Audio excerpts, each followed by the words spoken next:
I'm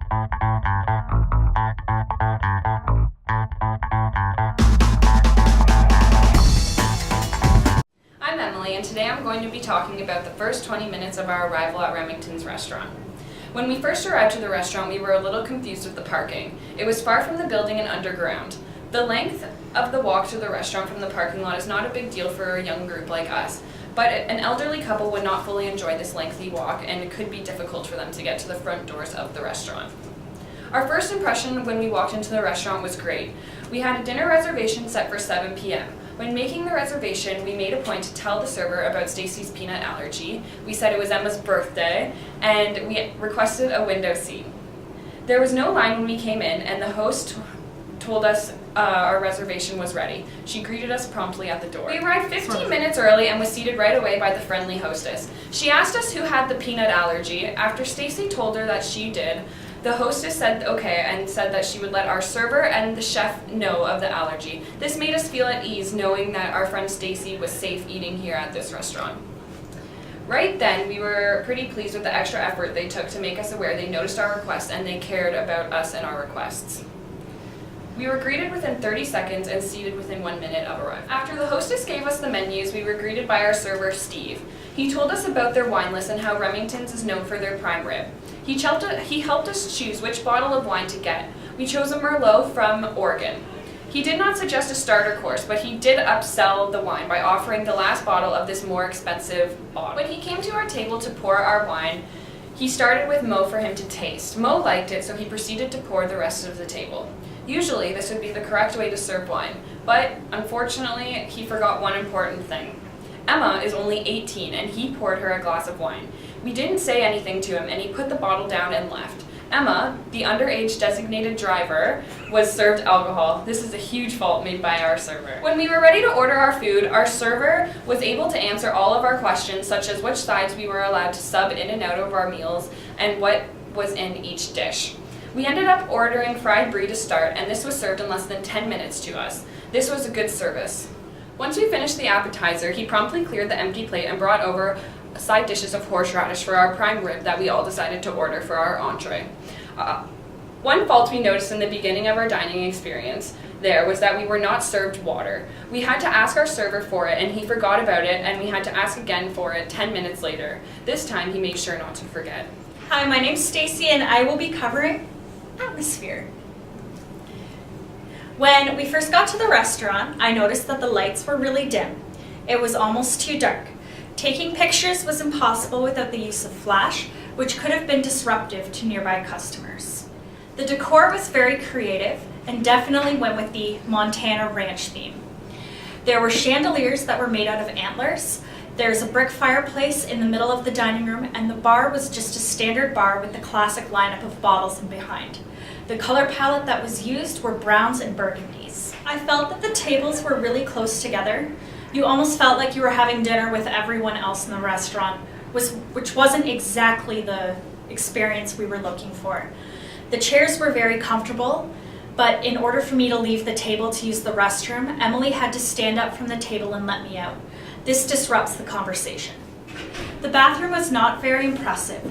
The theme didn't carry into the washroom, and I felt as if painting it the red color was an afterthought. It looked like they didn't care. There were also no tampon receptacles in the stalls, which makes it awkward for some ladies. Mo noticed that although the bathroom was clean at the beginning of the night, on our way out that was not the case. It needed immediate attention. As this is a themed restaurant with singing servers, about every 15 minutes or so, a server would walk around and sing a song. The volume on this was quite loud. We felt that, although a great feature, it could have been slightly quieter.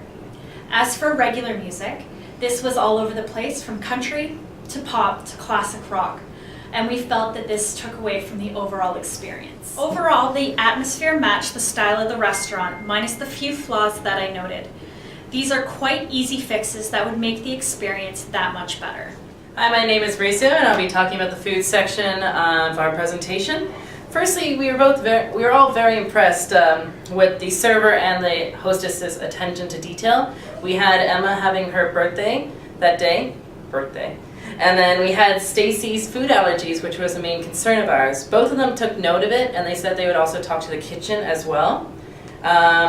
We ordered our appetizers, which came in a good, timely manner. We got our deep fried brie, and we shared that amongst ourselves.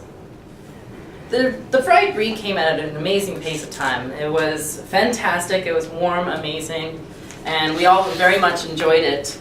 When it came to ordering our mains, we asked our server what would his recommendation be. He said the in-house prime rib is what they're most known for. So we decided, let's do it. Stacy had an allergy so she could not have the green beans, but he said that's not going to be an issue. He would talk to the kitchen about that.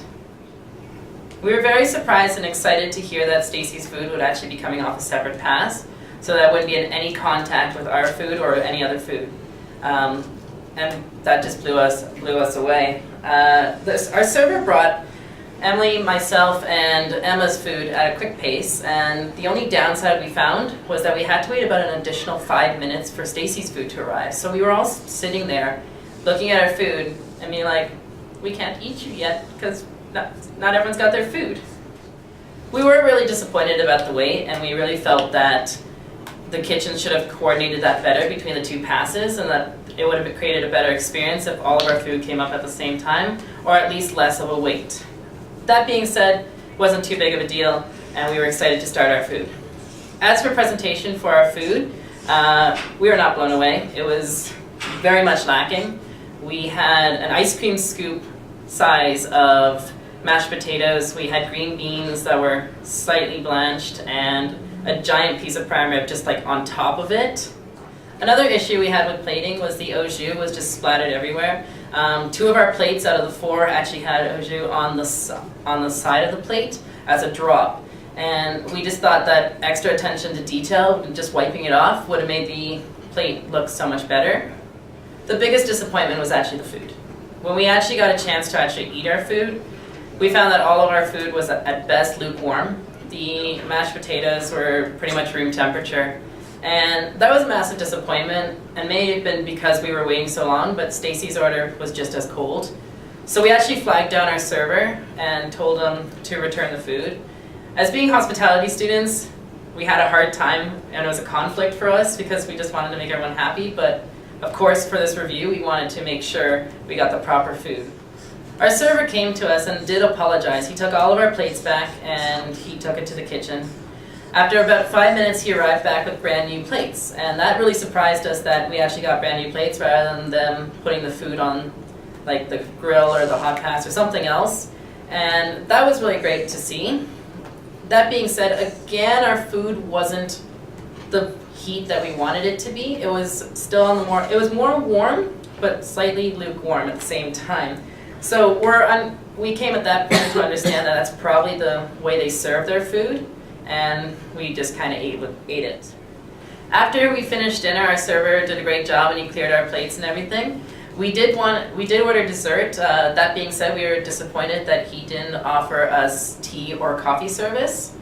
But to his favor, we didn't want it anyways. We were very also disappointed with the size of the desserts.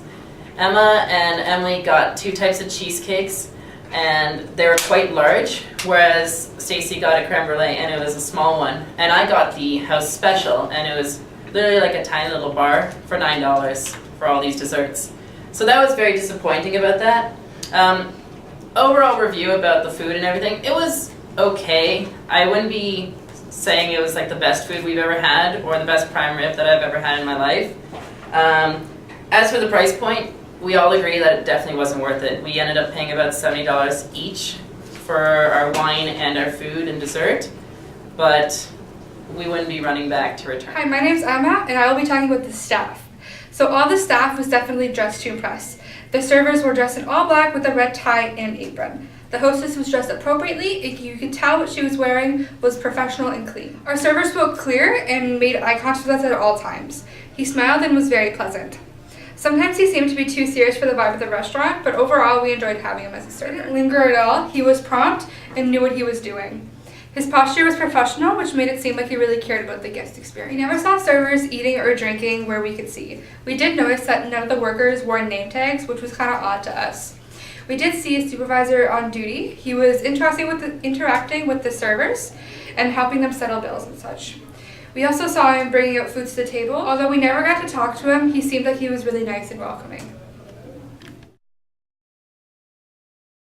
My overall experience at Remingtons, I would have to give them a 6.5 out of 10. I give them a 6.5 because of the prices and the quality of food. For that expensive of prices, the service should have been over the top exceptional. It should have been above and beyond my expectations, which it wasn't, as well as the food. It came out cold and we were unhappy with it at first. So for overall experience, I give Remingtons a 6 out of 10. Although the food was cold for everybody, and it was sent back twice cold, I do like the idea that any allergens are cooked on a separate line. And I liked the overall look of the restaurant.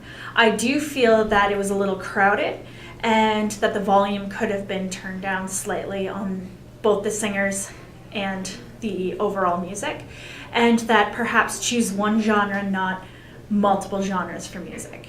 Overall, I'd give Remington a 5 out of 10. Realistically, the food being cold twice and the lack of attention to detail, as well as the price point, was one of the deal breakers for me. The parking lot was just horrible, and the music, when the waiters were actually singing, just kind of ruined the entire atmosphere. You weren't able to talk to anyone, and just it was not the best experience. I would personally not go back. Overall, I'm giving Remingtons a 7 out of 10. Although there was a lot of things that went wrong and my peers didn't really enjoy it as much as I did, I would definitely go back for lunch.